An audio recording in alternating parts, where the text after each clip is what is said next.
Hello दोस्तों, आज अपन पढ़ने जा रहे हैं क्लास 10th का सिविक्स का चैप्टर नंबर 2 है जिसका नाम है फेडरलिज्म। इस चैप्टर में हम फेडरलिज्म के बारे में पढ़ेंगे कि फेडरलिज्म क्या होता है, क्या हमारी कंट्री फेडरल कंट्री है, तो हमारी कंट्री को फेडरल कंट्री कैसे बनाते हैं और आखिर में फेडरल सिस्टम काम कैसे करता है, और साथ में डिसेंट्रलाइजेशन के बारे में भी जानेंगे।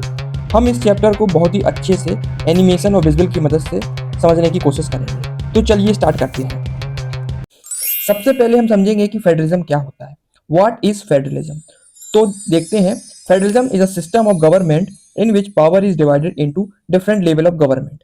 मतलब फेडरलिज्म एक ऐसा सिस्टम है जिसमें गवर्नमेंट की पावर को अलग अलग टायर या अलग अलग लेवल में बांटा जाता है। मोस्ट ऑफ द कंट्रीज में केवल दो टायर में ही बांटा जाता है या दो लेवल में बांटा जाता है। पहला हो गया सेंट्रल लेवल, दूसरा हो गया स्टेट लेवल। बट जो हमारा इंडिया है वह एक डाइवर्स कंट्री है, इसलिए उसे अच्छे से चलाने के लिए हमने थर्ड लेवल में भी बांटा गया है, जिसे अपन क्या बोलते हैं, लोकल लेवल कहा जाता है, जो कि हमारे इंडिया में ही देखने को मिलता है। तो यह वर्टिकल फॉर्म ऑफ गवर्नमेंट थी जिसमें पावर शेयरिंग होती है सेंट्रल में, स्टेट में और लोकल लेवल के बीच में। इसी को बोलते हैं फेडरलिज्म। अब ऐसा नहीं है कि हर एक कंट्री में फेडरल गवर्नमेंट हो, बट बहुत सारी ऐसी कंट्री हैं जिनमें हमें यूनिटी गवर्नमेंट भी देखने को मिलती है। तो इसमें डिफरेंस क्या होता है? तो इसमें जो मेन डिफरेंस होता है कि जो फेडरल गवर्नमेंट होती है, जो पावर डिवाइड की जाती है वह हर एक लेवल पे की जाती है, चाहे वो सेंट्रल गवर्नमेंट हो, चाहे वो स्टेट गवर्नमेंट हो, चाहे वो लोकल गवर्नमेंट हो। हर एक के पास खुद की पावर होती है। सेंट्रल गवर्नमेंट खुद की पावर होती है, स्टेट के पास खुद की पावर होती है, यहाँ तक कि लोकल लेवल गवर्नमेंट होती है उसके पास भी खुद की पावर होती है। वहीं जो यूनिटी गवर्नमेंट होती है, इसमें जो पावर शेयर की जाती है केवल एक ही लेवल पे की जाती है, वह है सेंट्रल लेवल पे। मतलब सेंटर के पास सारी की सारी पावर होती है। अब आप खुद ही सोचो कि दोनों फॉर्म ऑफ गवर्नमेंट में से कौन सी गवर्नमेंट ज़्यादा अच्छी है।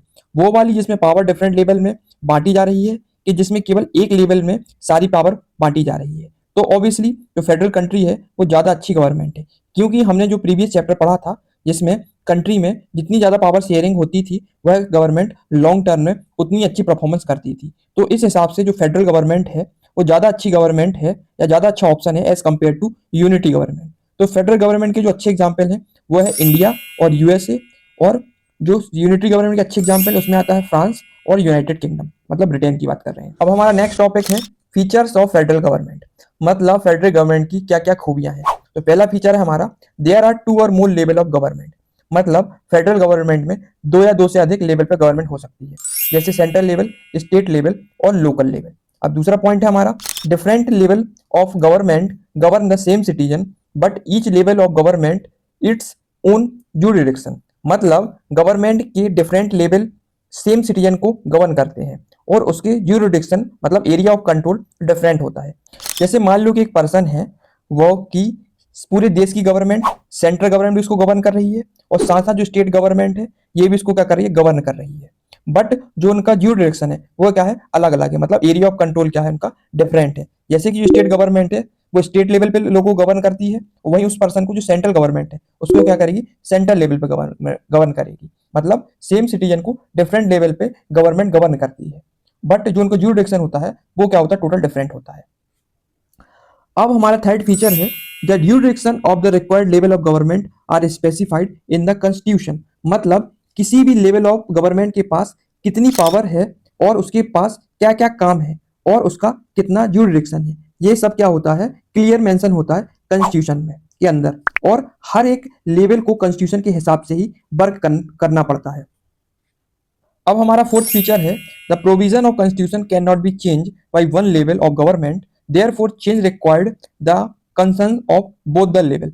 मतलब कोई भी एक लेवल या टायर कॉन्स्टिट्यूशन को चेंज नहीं कर सकता। अगर कॉन्स्टिट्यूशन में कोई चेंज करना हो तो दोनों, central government plus state government, दोनों की जब सहमति होगी तब कॉन्स्टिट्यूशन में क्या कर सकते हैं, कुछ चेंज ला सकते हैं। तो हमारा फिफ्थ फीचर है, या judiciary act as umpire if dispute arises between different level of government. मतलब अगर डिफरेंट लेवल ऑफ गवर्नमेंट के बीच में कोई डिस्प्यूट हो जाता है, मींस विवाद हो जाता है, तो ज्यूडिक्शन एज अ एम्पायर काम करती है और उनके डिस्प्यूट को रिजोल्व कराती है। अब हमारा सिक्स फीचर है, source of revenue for each level of government are clear specified to ensure its financial autonomy. Means मतलब हम जानते हैं कि जो गवर्नमेंट है उसको चलाने के लिए पैसे की जरूरत होती है, इसलिए हर एक लेवल के लिए source of revenue clear specified किया गया है। मतलब सेंट्रल गवर्नमेंट के पास पैसा कहाँ से आएगा, और स्टेट गवर्नमेंट का पैसा कहाँ से आएगा, यह पहले से ही फिक्स किया जाता है।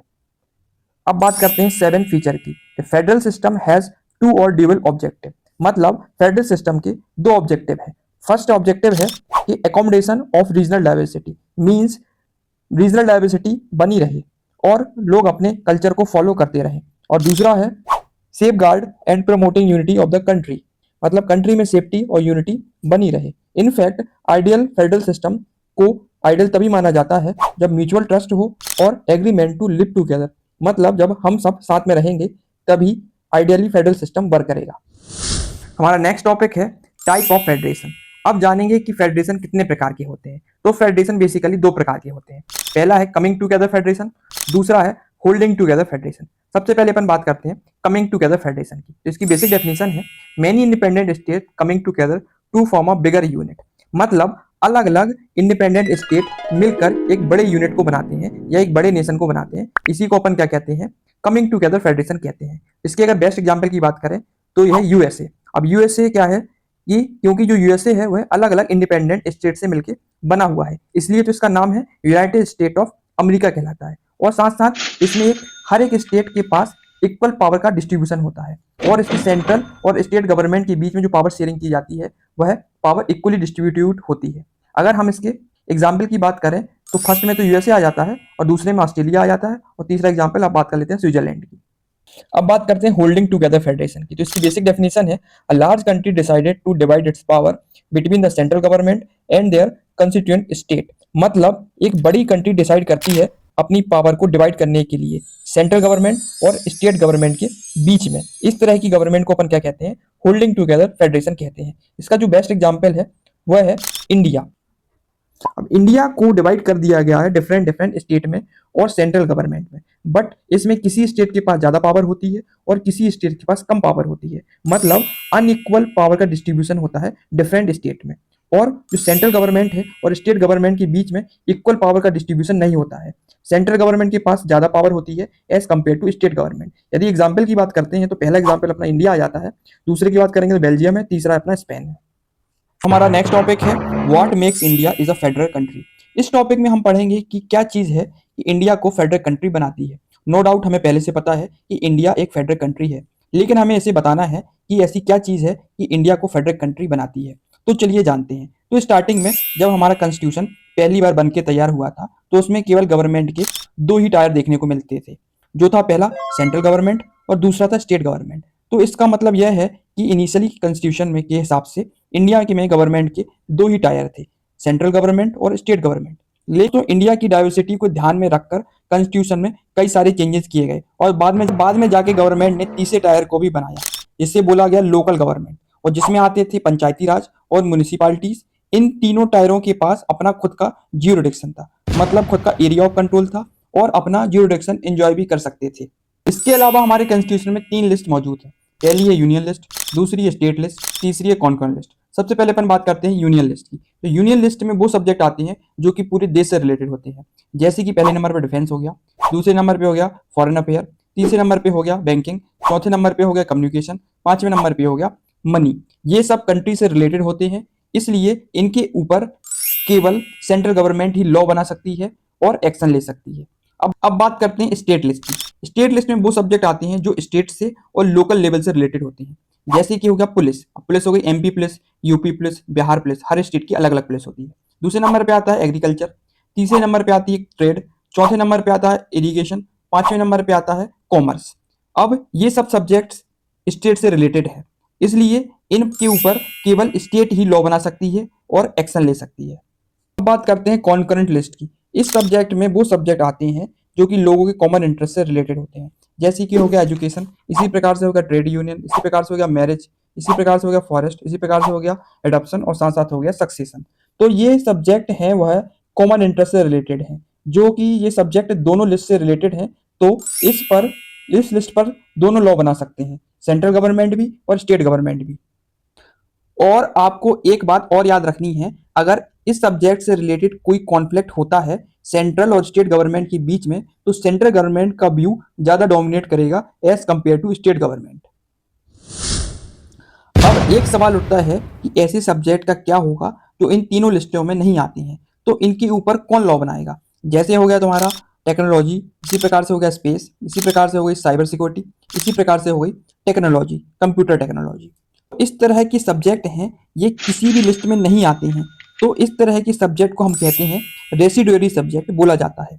तो इन पर केवल सेंट्रल गवर्नमेंट ही लॉ बना सकती है और कोई एक्शन ले सकती है। अब हमारा एक और इंपॉर्टेंट पॉइंट है, all state in India and union does not have identical और इक्वल पावर। मतलब इंडिया में जितने भी स्टेट हैं उनके पास बराबर पावर है, बल्कि इंडिया में कुछ ऐसे स्टेट हैं जिनके पास कुछ ज़्यादा ही पावर है, क्योंकि some state enjoy special status, like जैसे कौन सा स्टेट हो गया, मिजोरम हो गया, नागालैंड हो गया, असम हो गया और अरुणाचल प्रदेश हो गए। इन स्टेटों के पास आर्टिकल 371 के तहत कुछ स्पेशल पावर होती है।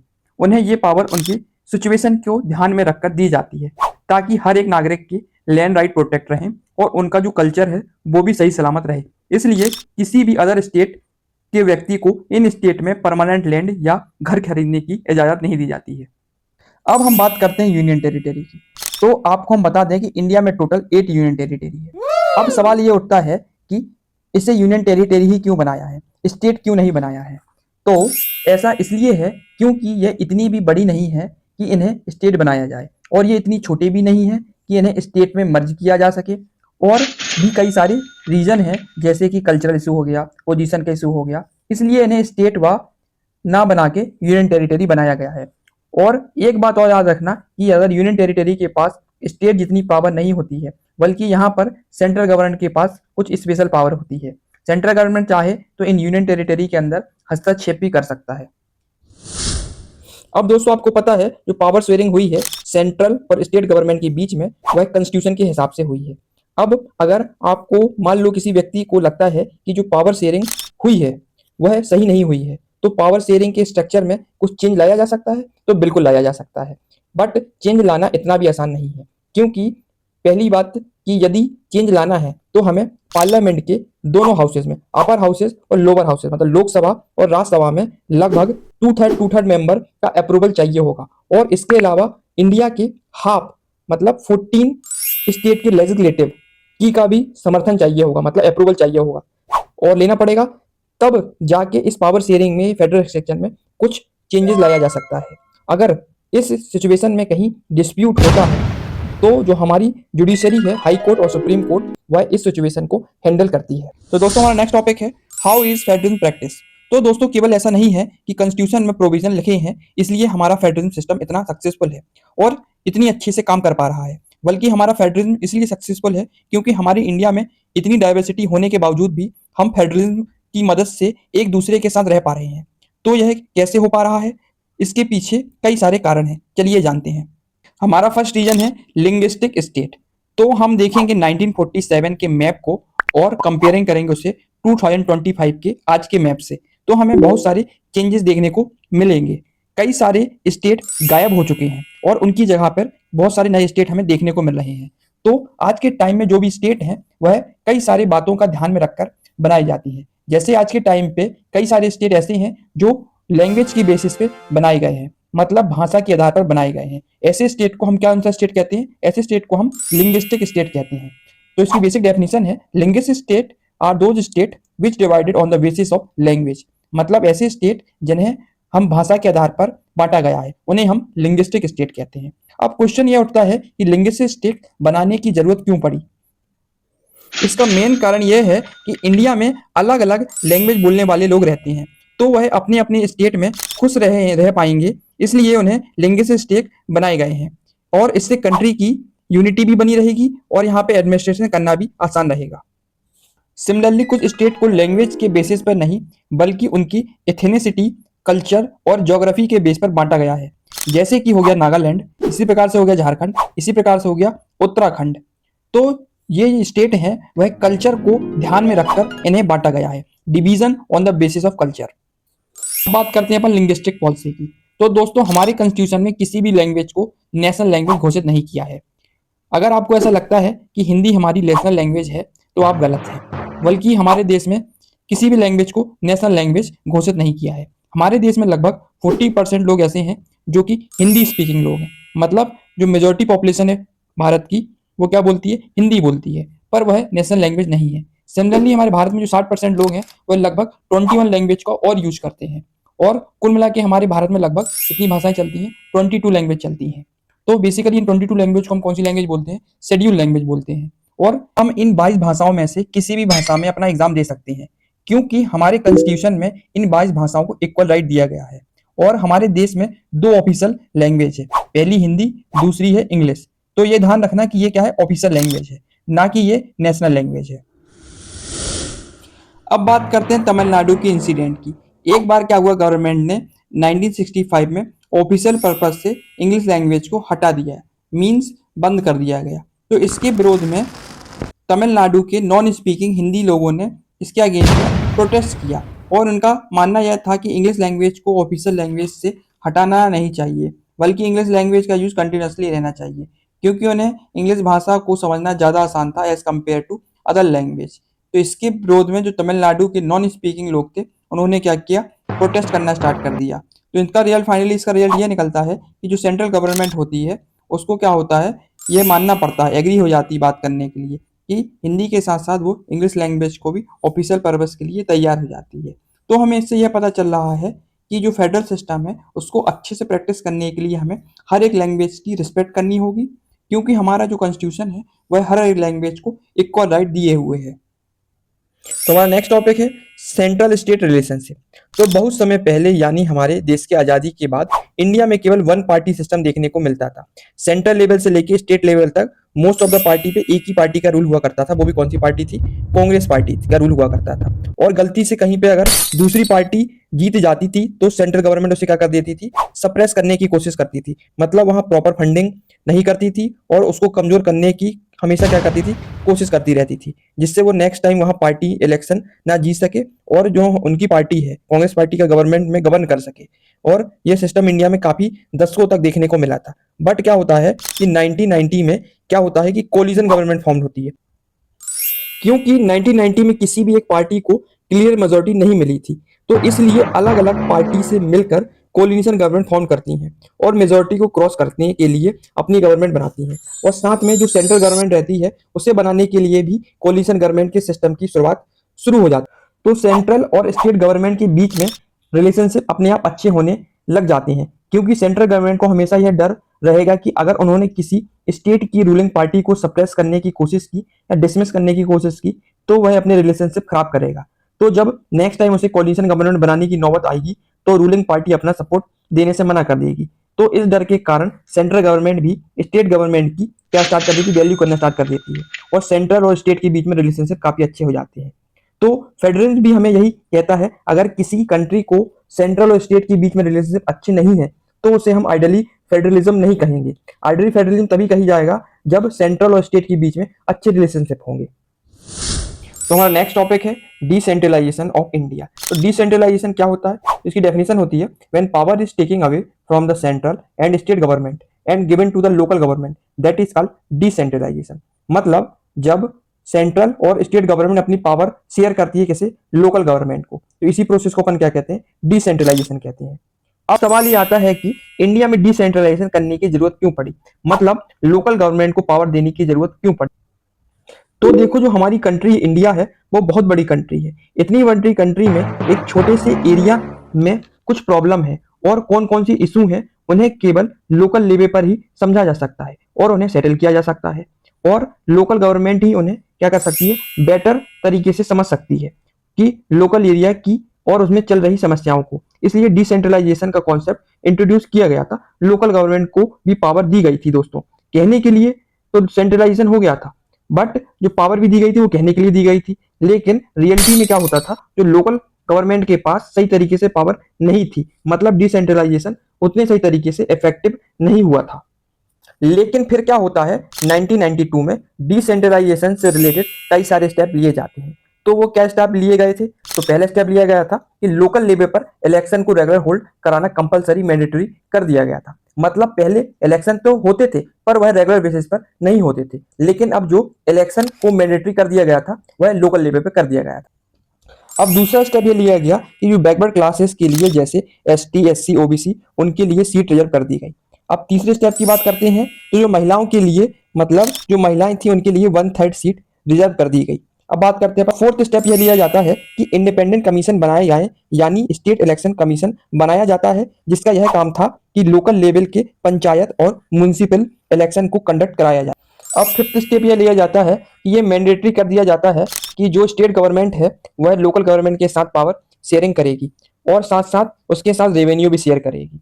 तो ये स्टेप लिए गए थे डिसेंट्रलाइजेशन के। उससे पता क्या हुआ, तो जो थर्ड टायर था इंडियन डेमोक्रेसी का वह काफी ज्यादा पावरफुल हो गया और इफेक्टिव भी हो गया। होते हैं कि लोकल गवर्नमेंट कितने प्रकार की होती है, तो बेसिकली लोकल गवर्नमेंट दो प्रकार की होती है। पहली होती है रूरल लोकल गवर्नमेंट, जिसे हम पंचायती राज बोलते हैं, और दूसरी होती है अर्बन लोकल गवर्नमेंट, जिसे हम म्युनिसिपालिटीज कहते हैं। तो सबसे पहले हम बात करते हैं रूरल लोकल गवर्नमेंट की, जिसे हम क्या बोलते हैं, पंचायती राज बोलते हैं।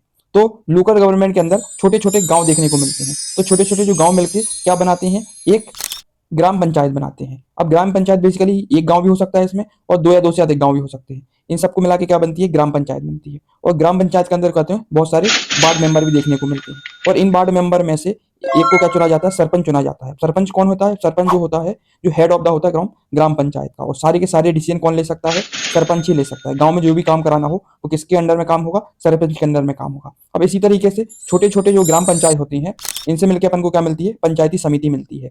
और पंचायती समिति को अपन क्या बोलते हैं, मंडल समिति भी बोलते हैं और ब्लॉक समिति भी बोलते हैं। ये अलग अलग पंचायती समिति मिलकर बनाती हैं एक जिला परिषद को। और जो जिला परिषद होता है वो सबसे ऊपर माना जाता है।